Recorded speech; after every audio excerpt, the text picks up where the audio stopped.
Welcome to Aishu cartoon channel. ತಪ್ಪದೆ video ಕೊನೆವರೆಗೂ ನೋಡಿ. ಪ್ಲೀಸ್ ಸಬ್ಸ್ಕ್ರೈಬ್ ಮಾಡಿ, ಲೈಕ್ ಮಾಡಿ, ಶೇರ್ ಮಾಡಿ. ಕಥೆಯನ್ನು ಪ್ರಾರಂಭ ಮಾಡೋಣ. ನವಿಲೂರಿನಲ್ಲಿ ಸಾಗರ್ ಎಂಬ ಪುಟ್ಟ ಹುಡುಗನಿದ್ದ. ಅವನು ಚಿಕ್ಕವನಿದ್ದಾಗಲೇ ಅವನ ತಾಯಿ ತೀರಿ ಹೋಗಿದ್ದರು. ಸಾಗರ್ ತಂದೆ ಹನುಮನಿಗೆ ಮಗನನ್ನು ಸಾಕಲು ಕಷ್ಟವಾದರೂ ಆತನಿಗೆ ಏನು ತೊಂದರೆ ಆಗದ ಹಾಗೆ ನೋಡಿಕೊಳ್ಳುತ್ತಿದ್ದರು. ಇರುವ ಒಬ್ಬ ಮಗನನ್ನು ಚೆನ್ನಾಗಿ ಓದಿಸಬೇಕೆಂಬ ಆಸೆಯಿಂದ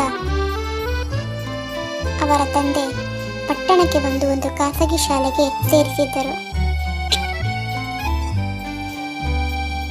ಒಮ್ಮೆ ಸಾಗರ್ನ ತಂದೆಗೆ ಇದ್ದಕ್ಕಿದ್ದಂತೆ ಹಾಗೆ ಹುಷಾರು ತಪ್ಪಿತು. ಅದಕ್ಕಾಗಿ ಆತ ಅಪ್ಪನನ್ನು ನೋಡಿಕೊಳ್ಳಲು ಶಾಲೆಗೆ 3 ದಿನ ರಜೆ ಹಾಕಿದ. ಅದೇ ಸಮಯದಲ್ಲಿ ಅವನಿಗೆ ಪರೀಕ್ಷೆಗಳು ಹತ್ತಿರದಲ್ಲಿದ್ದವು.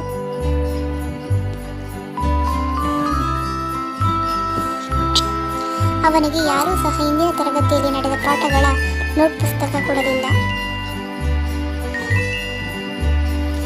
ಅವನು ಅದರ ಬಗ್ಗೆ ತಲೆ ಕೆಡಿಸಿಕೊಳ್ಳದೆ ಸುಮ್ಮನಿದ್ದ. ಇದರಿಂದಾಗಿ ಅವನಿಗೆ ಪರೀಕ್ಷೆಯಲ್ಲಿ ಕಡಿಮೆ ಅಂಕ ಬಂದಿತು. ಸಾಗರ್ ಇದಕ್ಕೆ ಬೇಸರ ಮಾಡಿಕೊಳ್ಳದೆ ಮಾರ್ಕ್ಸ್ ಕಾರ್ಡನ್ನು ಅಪ್ಪನಿಗೆ ತೋರಿಸಿದಾಗ, ಅಪ್ಪ ಯಾಕಿಷ್ಟು ಕಡಿಮೆ ಅಂಕ ಬಂದಿದೆ ಎಂದು ಕೇಳಿದಾಗ ಅಪ್ಪ ಹೇಳಿದರು, ನೀನು 100ಕ್ಕೆ 100 ಅಂಕ ತೆಗೆದುಕೋ ಎಂದು ನಾನು ಹೇಳುವುದಿಲ್ಲ. ಆದರೆ ನೀನು ಶ್ರಮ ಹಾಕಿದಷ್ಟು ಅಂಕ ಬರುತ್ತದೆಯಲ್ಲವೇ ಎಂದರು. ಅದಕ್ಕೆ ಸಾಗರ್, ಹೌದಪ್ಪ, ನೀವು ಹೇಳುವುದೇನೋ ಸರಿ. ಆದರೆ ನಿಮಗೆ ಹುಷಾರಿಲ್ಲದ ಸಮಯದಲ್ಲಿ ನಾನು ರಜೆ ಹಾಕಿದ್ದೇನಲ್ಲ, ಅಂದು ನಡೆದ ಪಾಠದ ನೋಟ್ ಪುಸ್ತಕವನ್ನು ನನಗೆ ಯಾರೂ ನೀಡಲಿಲ್ಲ ಎಂದು ತಂದೆಗೆ ಹೇಳಿದನು.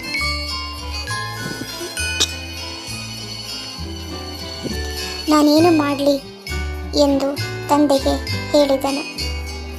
ಅದಕ್ಕೆ ಅಪ್ಪ, ಅವರು ಯಾರೂ ಪುಸ್ತಕ ಕೊಡಲಿಲ್ಲ ಎಂದು ಹೀಗೆ ನೀನು ನೆಪ ಹೇಳಿ ಕೂರಬಾರದು. ನಿಮ್ಮ ಟೀಚರ್ಗೆ ಹೇಳಿ ಅವರಿಂದ ಹೇಳಿಸಿ ಪಡೆಯಬಹುದಿತ್ತಲ್ವಾ ಎಂದು ತಂದೆ ಮಗನಿಗೆ ಹೇಳಿದರು. ಟೀಚರ್ಗೆ ಕೇಳಲು ಭಯವಾದರೆ ನನ್ನನ್ನು ಕೇಳಬಹುದಿತ್ತು, ನಾನು ಬಂದು ನಿಮ್ಮ ಶಿಕ್ಷಕರಿಗೆ ಹೇಳುತ್ತಿದ್ದೆ ಎಂದರು. ಅದಕ್ಕೆ ಸಾಗರ್, ಹೌದಪ್ಪ, ನನಗಿದು ಹೊಳೆಯಲೇ ಇಲ್ಲ ಎಂದು ಅಪ್ಪನಿಗೆ ಹೇಳಿದ. ಅದಕ್ಕೆ ತಂದೆ, ಇದು ಕೇವಲ ಓದಿಗೆ ಮಾತ್ರ ಸೀಮಿತವಾಗಬಾರದು, ಜೀವನದಲ್ಲೂ ಅಷ್ಟೇ. ಯಾರೂ ಕೂಡ ನೀನು ಮುಂದುವರಿಯಲು ಆಸರೆ ಮತ್ತು ಸಹಾಯ ನೀಡುವುದಿಲ್ಲ.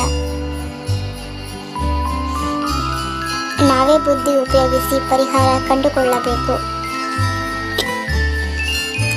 ಈ ಮಾತನ್ನು ಯಾವಾಗಲೂ ನೆನಪಿಟ್ಟುಕೋ ಎಂದು ತಂದೆ ಮಗನಿಗೆ ಹೇಳಿದರು.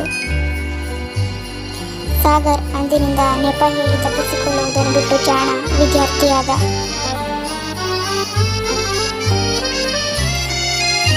Thank you for watching.